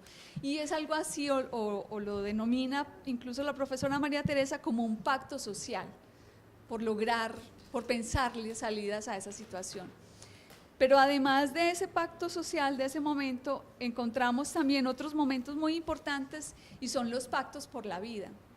Y es que se crea también en Medellín una mesa por la vida, donde se está tratando de encontrar alternativas a la violencia que hay, donde se está tratando de pensar concretamente qué hacer para defender la vida, qué hacer para hacer pública esa idea de que la vida hay que defenderla por encima de cualquier cosa. Y hay en la ciudad referencia a marchas y a movilizaciones muy importantes, como las que se hacían, que se denominaban la Fiesta por la Vida, y eran grandes movilizaciones en la nororiental, en la noroccidental, donde la gente salía en el momento más turbulento de la ciudad defendiendo la vida y proclamando pues una defensa por la vida. Y en medio de todo esto, está en el texto, no podemos ahora extenderlos, hay algo muy importante y es precisamente la acción de muchos grupos culturales y artísticos conformados por jóvenes que fueron los que dentro de los barrios, en los territorios, lograron romper las barreras, volver a unir a las personas de esos distintos territorios a través de la cultura. Entonces Barrio Comparsa, por ejemplo, es como un referente muy presente de lo que significaba eso de caminar por las comunas, movilizando a la gente, llamando a la gente nuevamente a vivir la calle, a recuperar la alegría y la posibilidad pues de la fiesta. Hay un segundo momento en esos periodos que es del 95 al 2005, que para nosotros está muy representado por el hecho de que las víctimas irrumpen en el escenario de la ciudad. Como lo dijo ahora Ana en esa periodización que hizo, es tal vez uno de los momentos en que la guerra o el conflicto armado como tal se expresa o se manifiesta en términos de control de territorios, presencia muy fuerte de grupos armados control sobre la población. Pero este es también un momento en el cual las víctimas, especialmente las víctimas del desplazamiento, llegan a la ciudad. Y esos grupos de víctimas, las víctimas por el desplazamiento, pero también las víctimas por la desaparición forzada, las víctimas de la UP, empiezan una serie de, las víctimas del secuestro, empiezan una serie de manifestaciones públicas. Entonces hay desde la toma en las iglesias, la toma en la universidad, la toma de la personería, la toma de espacios públicos, de vías de la ciudad, la toma de los barrios, muchas manifestaciones públicas donde esas víctimas nos estaban diciendo a nosotros, mire, existimos, esto nos está pasando, estas son las consecuencias de la guerra. Entonces ese dolor se hizo presente en el escenario público. Ya no era solo una guerra donde había actores armados, sino que era una guerra donde las víctimas nos estaban mostrando los efectos de esa guerra en esos seres humanos. Y ahí, por ejemplo, hubo iniciativas muy importantes donde precisamente era a través de la música, como esas, de la música y de muchas de esas actividades musicales o de conciertos o de culturales más ligados a las expresiones de los jóvenes que nos mostraron esas realidades. Entonces el hip hop tiene fuerza, pero también el rock y ese tipo de expresiones. Hay una cosa acá también que es muy fuerte y es, siempre el arte ha encontrado la forma de narrar lo que nos ha pasado en la ciudad. Y este es un momento donde es muy fuerte, ¿cierto? Ya habíamos, en el periodo anterior, habíamos tenido, por ejemplo, Víctor Gaviria con su película que puso de presente la situación de los jóvenes, pero este es un momento en el cual muchos otros artistas empiezan a contar qué es lo que está pasando con la ciudad, empiezan a hablar de eso que pasa en la ciudad, a hacerlo público. Y también quisimos destacar eso como una acción de resistencia. Y hay un tercer periodo que es precisamente del 2006 al 2014, donde nosotros afirmamos que la memoria es resistencia. O sea, las acciones de resistencia están muy basadas en la idea de pensar qué fue lo que nos pasó, qué fue lo que esta ciudad vivió y por qué es importante tener muy presente eso que vivimos. Entonces son las madres de la Candelaria que ya habían surgido, pues, pero que empiezan a tomar fuerza y sus acciones empiezan a ser cada vez más visibles para nosotros, pero son también, obviamente se empieza a conformar todo lo que luego será la Casa Museo de la Memoria y las dinámicas alrededor de la Casa Museo de la Memoria, pero es la Comuna 13 y todas sus acciones para decir, aquí pasó esto, si bien ya supuestamente había otra situación como la presentó ahora Ana, la Comuna 13 insistió en recordarle a la ciudad, aquí pasó esto y no lo podemos olvidar y es necesario recordarlo y reconocerlo para poder encontrarle salidas al conflicto, pero como la Comuna 13 hizo eso, muchas otras comunas hicieron lo mismo. Hay muchas organizaciones de colectivos de jóvenes que se dedican precisamente a hablar de eso. Están las mujeres que caminan por la verdad, está Agroarte, en fin, hay muchísimas acciones en la ciudad que nos están diciendo todo el tiempo: necesitamos tener una memoria de lo que nos pasó y no podemos permitir que esa idea de, porque fue como una especie de relato que se hizo generalizado, esa idea de la violencia es una cosa del pasado y estamos en un nuevo momento. Todas estas acciones colectivas y de organizaciones nos decían: venga, la memoria es importante para poder pensar el futuro. Y eso era lo que estaban haciendo en ese momento. Entonces, por eso decimos que era la memoria como resistencia. Sandra. ¿Ya? Muy bien. Hay otras acciones que son más de sobrevivencia, que luego, si hay preguntas sobre eso, puedo contarles. Sandra, muchas gracias. Va a cerrar el panel la profesora Mónica con un comentario. Muchas gracias, y en esto trataré de ser muy breve para que abramos el espacio a las preguntas y a los comentarios de quienes nos acompañan. Bueno, primero agradezco nuevamente a las investigadoras Marta Inés, Ana María y Sandra, y por supuesto al profesor Oscar Almario, a Cristina, por ayudarnos también en que este informe llegara aquí a la Universidad Nacional. Tengo que empezar comentando que estoy muy contenta de que podamos por fin tener este informe aquí en la Universidad Nacional. Este informe lo empezaron a presentar en septiembre, ¿cierto? En septiembre del 2017, y como nos aclararon ya las investigadoras, es resultado de una investigación realizada entre el 2015 y el 2016, que nace a partir de una discusión impulsada por el Comité de Justicia Transicional y la Unidad para la Atención y Reparación de Víctimas, sobre la perspectiva de considerar a Medellín como sujeto de reparación colectiva, como nos expresaba Marta. Antes de retomar y de señalar algunos de los puntos que me parece que vale la pena volver a mencionar del informe, quisiera retomar unas palabras de la profesora María Teresa Uribe, que a propósito, revisando el informe, ustedes resaltan el peso que ha tenido como la enseñanza, el trabajo que tiene María Teresa Uribe sobre la violencia, sobre el país, sobre la ciudad.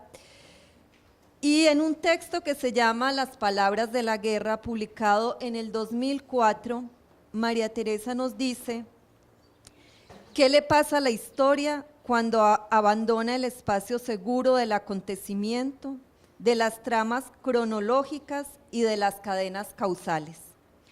¿Qué sucede cuando el pasado deja de ser algo muerto, inmóvil y distante para convertirse en presencia viva y en configurador de repeticiones, circularidades o nuevos rumbos y orientaciones de futuro?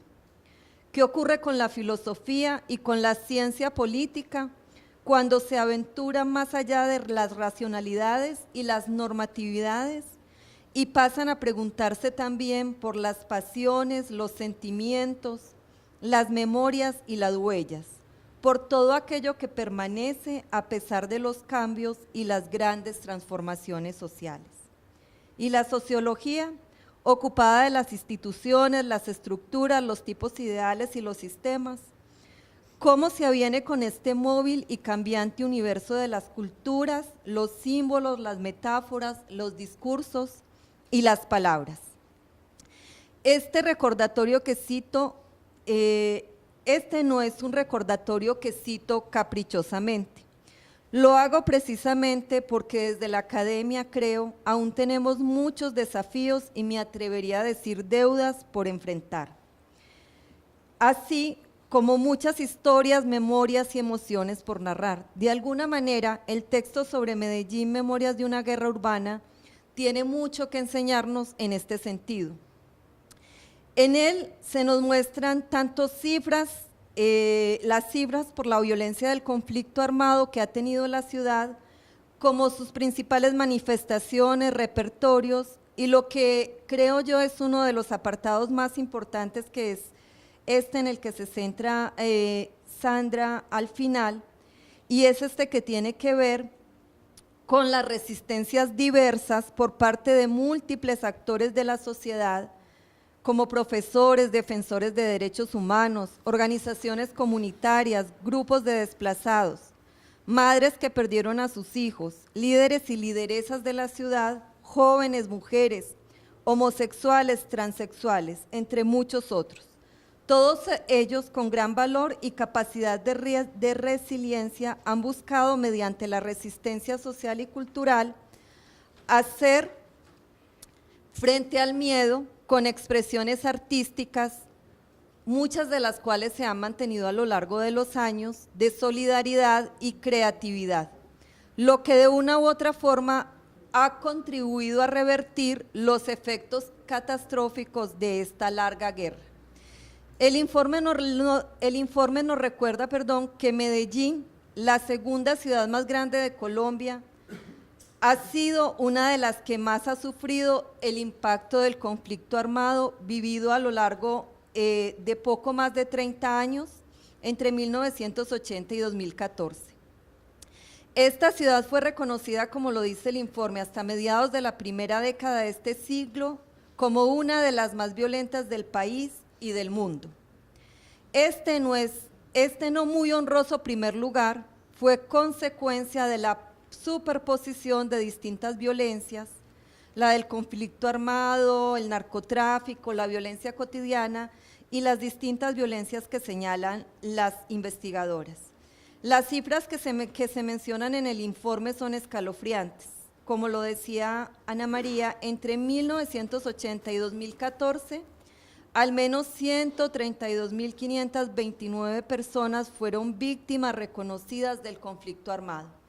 Y luego esa cita se amplía con las víctimas del desplazamiento y por otras razones del conflicto armado.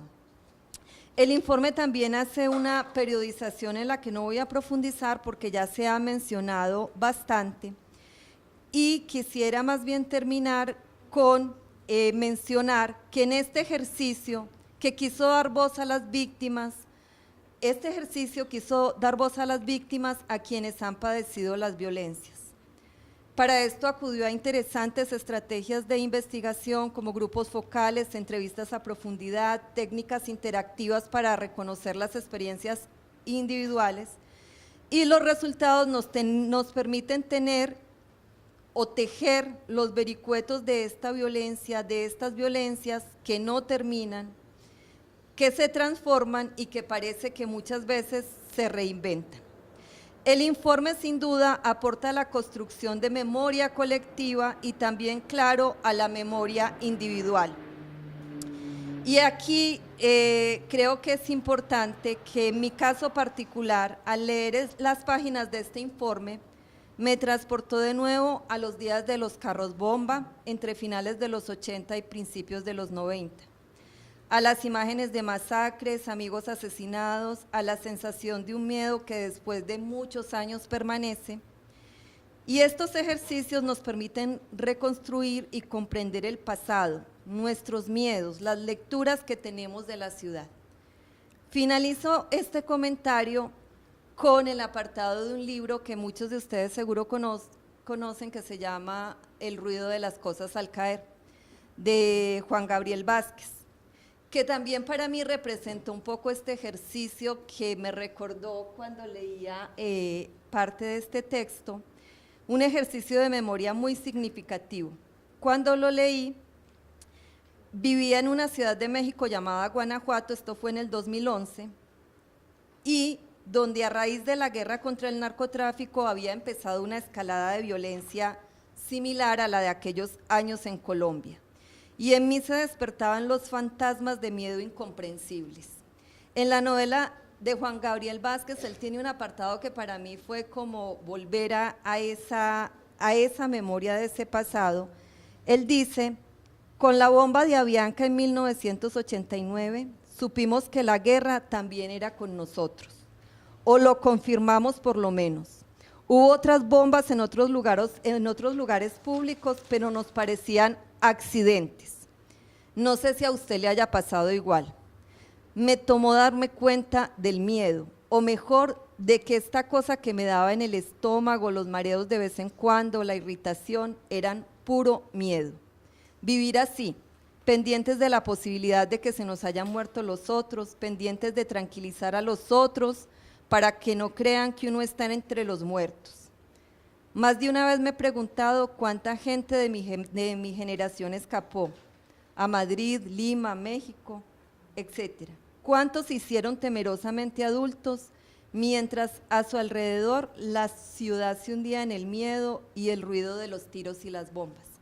Ahí termina este apartado de Juan Gabriel Vázquez, y yo creo que más que terminar con este apartado, termino con eso que en el informe creo que es muy importante, y es que no terminar solo en la tragedia de todo lo que ha sido esta violencia para muchas generaciones en Medellín, que como tú decías, Ana María, creo que solo la generación más reciente no tiene memoria de de algunas de estas cosas directamente, pero es muy importante que lo sepan. Pero el informe tiene un apartado que es muy importante que dice: la población de Medellín encontró siempre formas de resistir a los intentos de dominio y control de diferentes grupos armados. Acciones de resistencia subterránea, simulaciones de connivencia o adaptación fueron usadas en toda la ciudad como parte de un repertorio de estrategias de supervivencia. Y yo creo que esta es una de las cosas más interesantes del informe, el rescate de esas estrategias de supervivencia frente a la guerra. Con esto termino el comentario. Muchas gracias, profesora Mónica. Bien, hemos terminado el panel al reiterarles a las investigadoras, a Marta, a Ana María, a Sandra, y el comentario de la profesora Mónica, la gratitud por presentar este trabajo, y como invitación al conversatorio inmediato. Hombre, como investigadores, como universitarios, como simples ciudadanos, frente a un informe de estos, uno no tiene otra cosa distinta que celebrarlo, celebrar, digamos, la valentía intelectual y ético-política que hay detrás de él, del esfuerzo intelectual e institucional que hay allí. No pedimos perfección en estos informes, es un tema denso, es un tema complejo que seguramente va a suscitar polémica, que otros investigadores lo crucen de interrogantes, de interpelaciones, pero aquí ya hay un primer documento que intenta una síntesis que no existía. Con este comentario y con la gratitud de nuevo para quienes hicieron este esfuerzo, y la profesora Mónica, que tuvo un interés especial en que hiciéramos este conversatorio, vamos a abrir el uso de la palabra. Invito al auditorio a ser muy concisos, muy precisos. La idea es aprovecharlas a ellas, a las investigadoras, a la comentarista, precisamente para que ellas puedan ampliar o ilustrar determinados aspectos. Vamos a pasar el micrófono porque hay que grabar para mantener el hilo de la grabación en televisión, y ellas deberán contestar de esa manera. Entonces, tú has pedido la palabra. Por acá, otra palabra. Buenas tardes. Felicito pues la presentación y me parece que... No, la voz sobre todo. Jesús. Bueno, admito, hay algo, y es que veo que no se menciona mucho el narcotráfico en la presentación. Pregunto, se desdibuja como el caso, y pregunto cómo se financiaban las guerrillas, cómo, si el narcotráfico eran los paramilitares. ¿Existe eso así directamente, esa correspondencia? O pues... Creo que en la presentación, puede que el estudio lo tenga, pero la presentación tiene esa ausencia. Gracias. Por acá vamos a hacer una primera ronda y Y ustedes ahora en el panel se distribuyen quién quiere responder o si todas quieren responder. Tú. Digamos que la pregunta va en 3 dimensiones. Una primera es la ampliación que se le puede dar a la transicionalidad, ¿cierto? Si podemos hablar de un proceso de transicionalidad, esto fue propuesto por un comité de justicia transicional en la ciudad, hay configurada una institucionalidad para ese proceso de transicionalidad, pero mencionan ustedes también que hacia el final del informe, la institucionalidad que representaría esa dinámica institucional o esa respuesta institucional a la transicionalidad se aleja del informe. Entonces, ¿cómo trabajar ese principio, que es un principio que le mandata el derecho internacional a los entes institucionales para atenderla? Y en ese sentido, ¿cómo se le está devolviendo esto a las comunidades, cierto? Yo pienso, yo que vivo en la zona nororiental, ¿cuándo vamos a tener estos foros allá? Bueno, en el parque biblioteca que ya se nos cayó, o en otros lugares públicos que son necesarios llevarles, ¿cierto? Ustedes mencionaban 2 zonas, la nororiental como epicentro de esas acciones por la vida y la noroccidental. Bueno, ¿cuándo llegaremos allá? Hay organizaciones esperándolos. Y la tercera es un poco la matización de la afirmación que se hace en la priorización del 2005. Ustedes lo dicen categóricamente como culminación de la desmovilización del bloque militar o paramilitar. Y digo matización porque tanto desde organizaciones internacionales como en el año 2010 las mismas organizaciones sociales de la ciudad de Medellín denunciamos la emergencia humanitaria que se vivió por la, digamos, hegemonización y el proceso de donbernabilidad que tuvimos en los 2 gobiernos posteriores.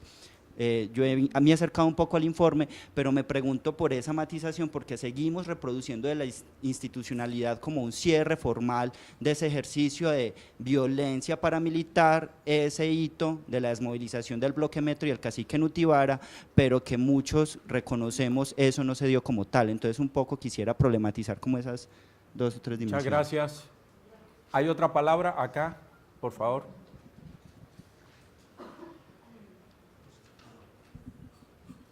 Buenas tardes.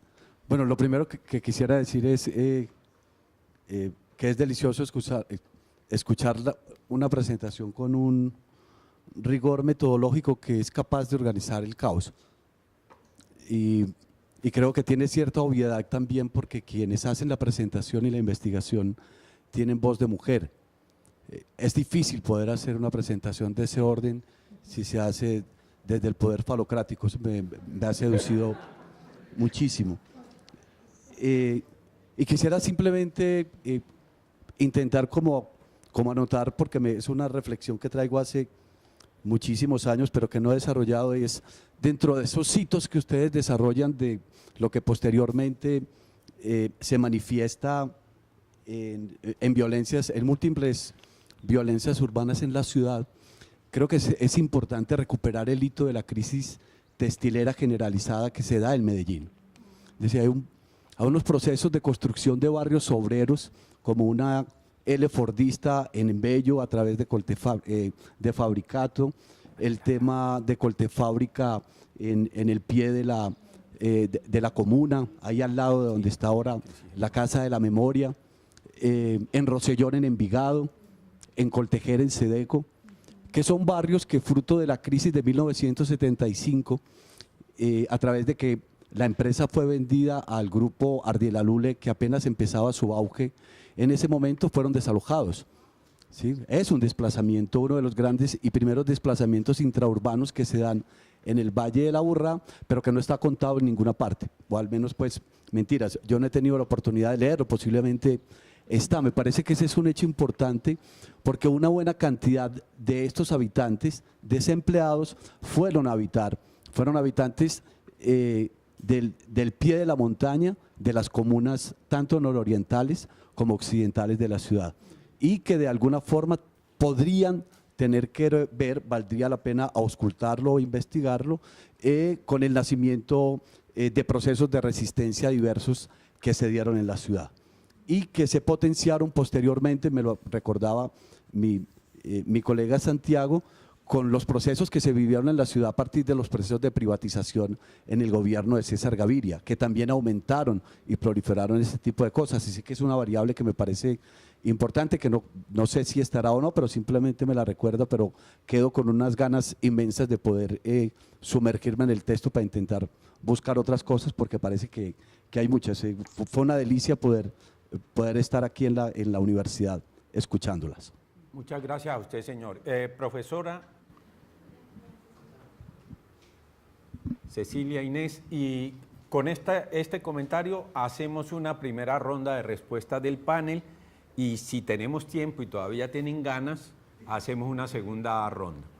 Bueno, mi inquietud tiene que ver con la ausencia de Estado en muchos de los barrios de la ciudad.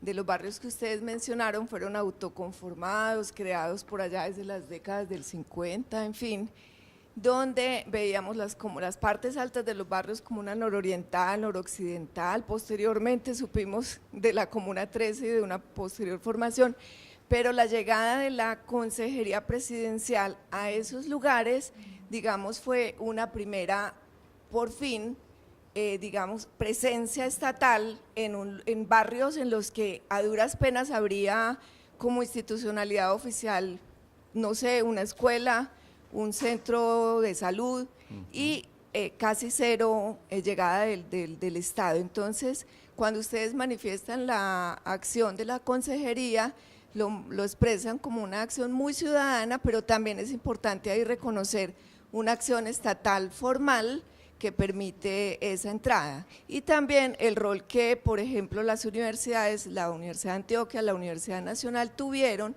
y tenían en esos lugares donde esta también era una forma de presencia estatal, obviamente con muchas ONGs y las propias organizaciones de los barrios.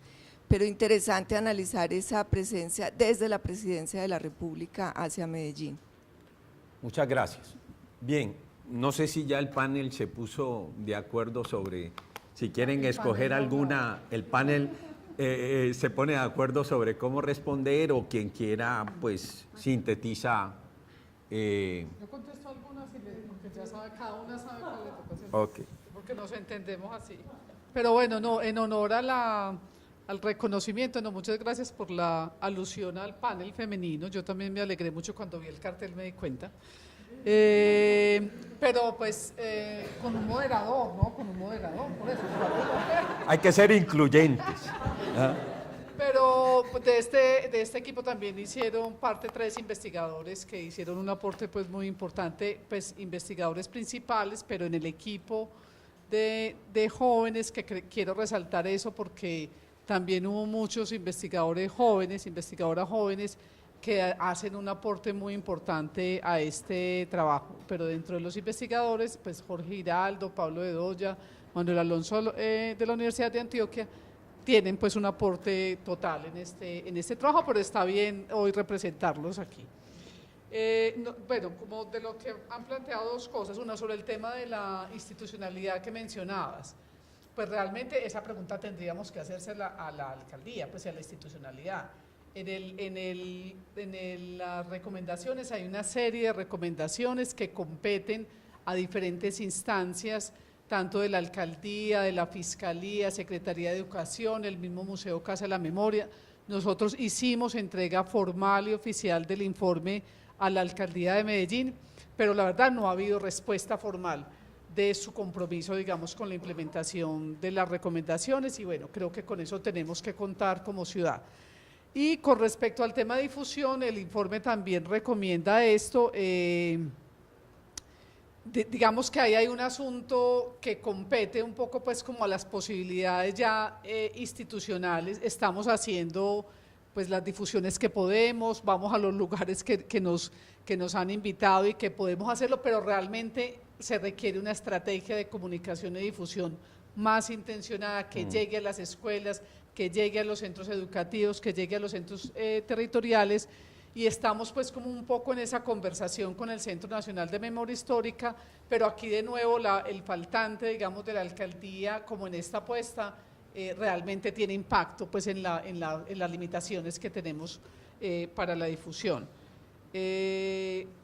Bueno, eso diría, y con respecto a lo que decías del tema de la crisis económica, sí se señala, o sea, uno de los puntos del primer capítulo de ese periodo 65-81 justamente es el tema de la industria textil, con efectos muy importantes en la década de los 80 en un elemento que lo señalamos como relevante y es todo el tema de crisis del empleo juvenil.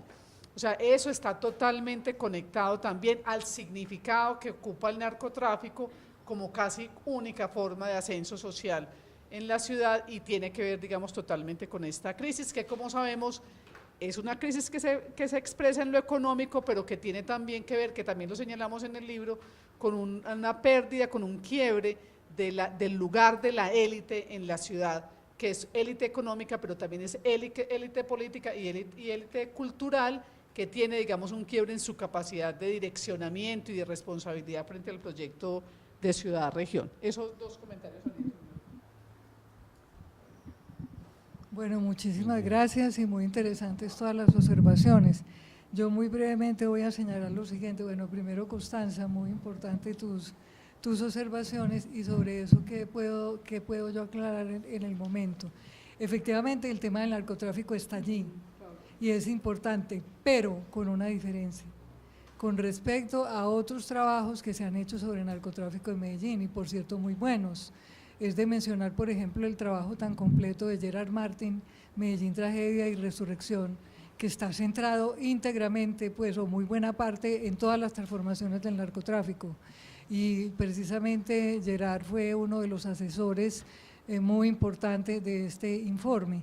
Pero entonces, ¿cuál es el punto de diferencia? Que es que no nos agotamos, digámoslo, en el punto del narcotráfico, es romper también con esa idea de que violencia igual a narcotráfico. No, Medellín tiene una historia mucho más compleja y hay precisamente el elemento que señalábamos, el relacionado con el conflicto armado en la ciudad, que es realmente un asunto importante y significativo y por varias décadas, que tiene que ver con unas dinámicas, que tiene que ver con unos actores, que tiene que ver con unas modalidades, en fin.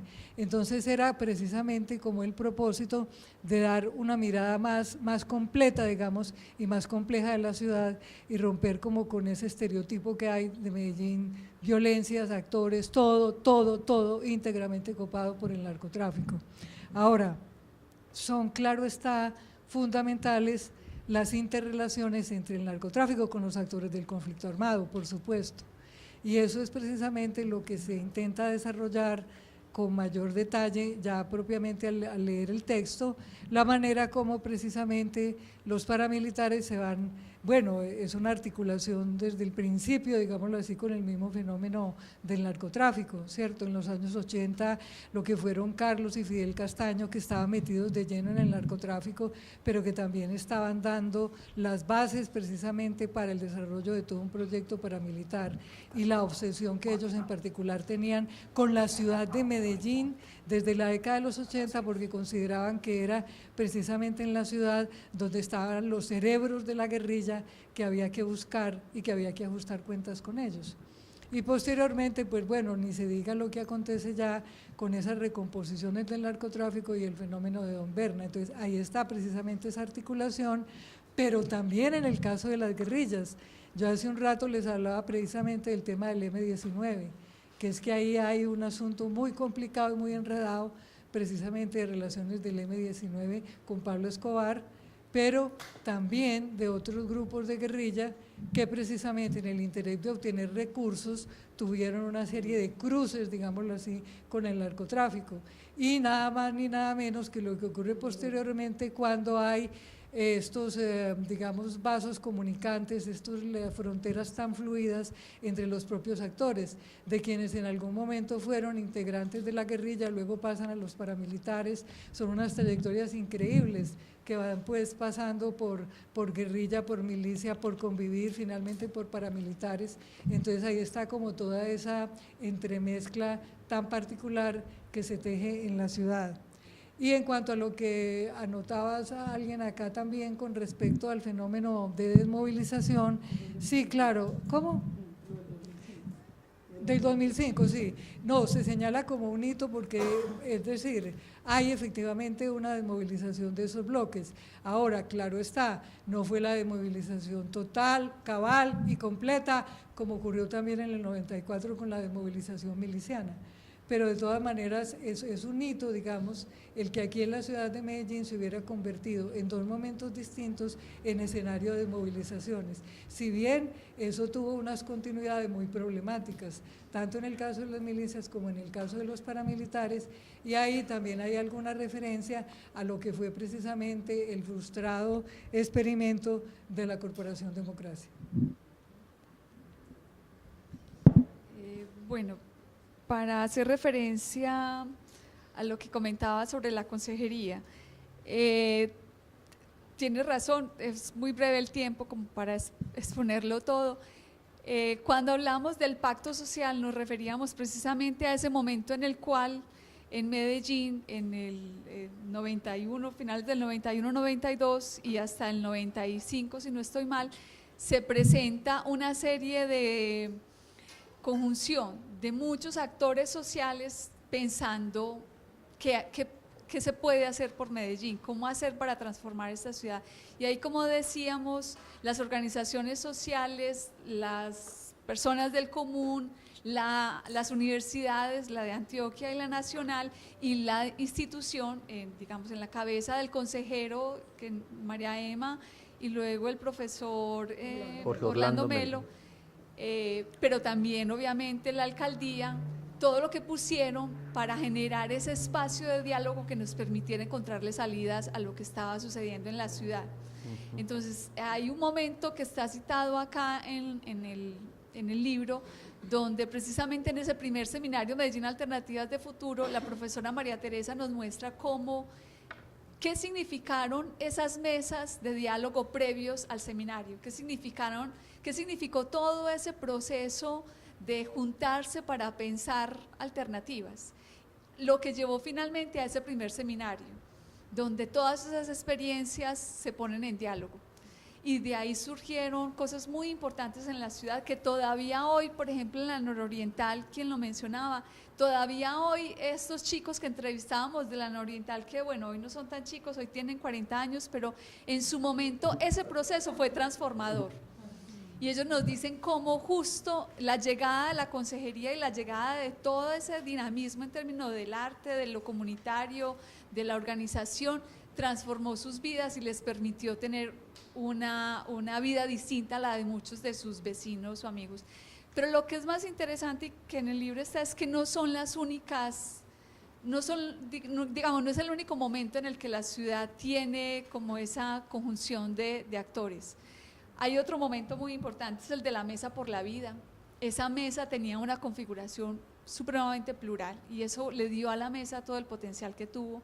Hubo otro momento muy importante, aunque algunos lo cuestionen, pero que en la memoria de muchos de nuestros entrevistados resultó central, especialmente por esa idea de la sobrevivencia, y fueron precisamente los pactos y las negociaciones entre bandas, que se da mucho del 95 hasta el 2001, cuando ya se acaba esa oficina de paz y convivencia, pero esos pactos significaron para muchos de esos barrios ponerle un control, como un límite a las acciones violentas de los grupos, que en muchos casos también eran bandas pequeñas o de mayor tamaño que controlaban esos territorios, que dificultaban mucho el día a día.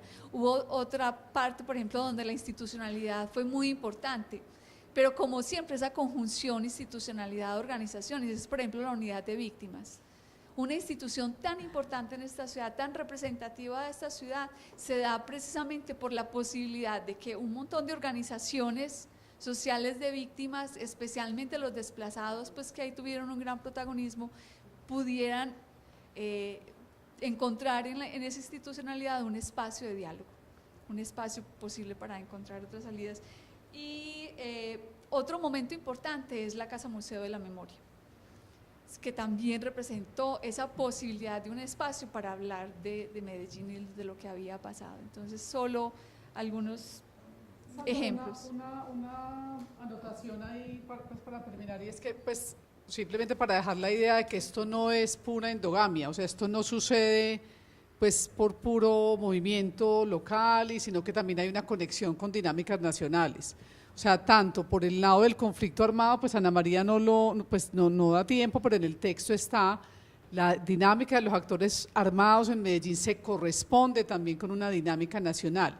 Y en lo que está señalando hay un elemento fundamental, que es la Constitución del 91. O sea, la Constitución del 91 en Medellín, en Antioquia, en Colombia, representa una nueva posibilidad de relación de sociedad civil con Estado. Abre espacios de participación por el lado de la salud, por el lado de la cultura, por el lado…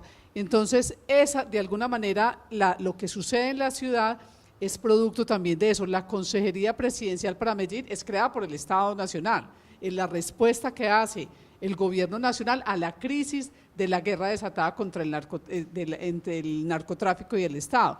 Entonces, digamos, esto para decir que ahí intentamos hacerlo unos hilos que tienen que ver con la dinámica nacional y que explican también en buena medida las particularidades, pero también las conexiones y a veces la ingobernabilidad de algunos de los asuntos que ahí se trabajan. Bien, ¿hay alguna otra o otras preguntas para aprovechar 5 minutos finales? Evo.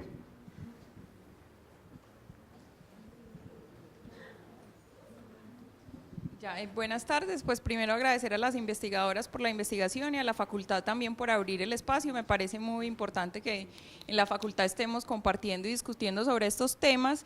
Y una pregunta como muy concreta, ahorita hablaron un poco de los impactos de la guerra urbana en las personas, ¿cierto? En sus actividades, en las prácticas, pero me pregunto si hubo una pregunta por el espacio, ¿cierto? Como cuáles fueron las implicaciones de esa guerra urbana, tanto en la configuración de la ciudad, ¿cierto? La aparición de barrios, las invasiones, algunos tipos de poblamiento o también en las casas, por ejemplo, o en espacios que pudieron construirse o no pudieron construirse, porque me parece que sería como interesante también esa mirada, como los impactos en la forma urbana de la ciudad, como en qué se construyó, qué no se construyó, las arquitecturas mafiosas podríamos hacer o una burbuja inmobiliaria, pues como en términos de esos impactos, si hay algo en el informe. Gracias.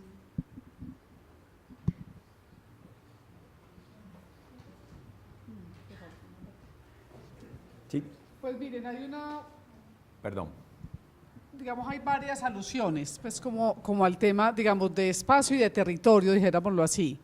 Hay un asunto específico que Sandra lo señalaba ahorita y es un poco la fragmentación y, si se quiere, la guetificación de la ciudad.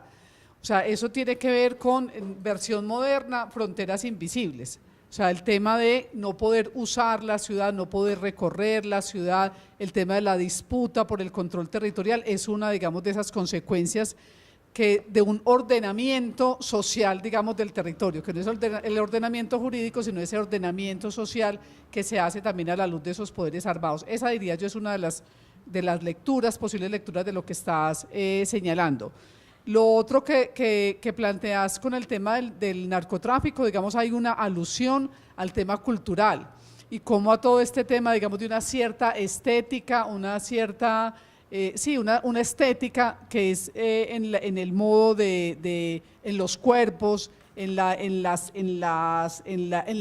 arquitectura, etcétera, también, digamos, genera una transformación importante en la ciudad. Ese, digamos, yo diría que es otro de los efectos, pero también hay otras huellas. Por ejemplo, ahí hacemos alusión en el capítulo de las formas de victimización con el tema del despojo, pues del desplazamiento y despojo de lugares urbanos en la ciudad. O sea, el tema de la ocupación de lugares de vivienda por actores armados, que es una de las causas importantes en el tema de desplazamiento intraurbano, creo que es otra, digamos, de las lecturas que hay allí.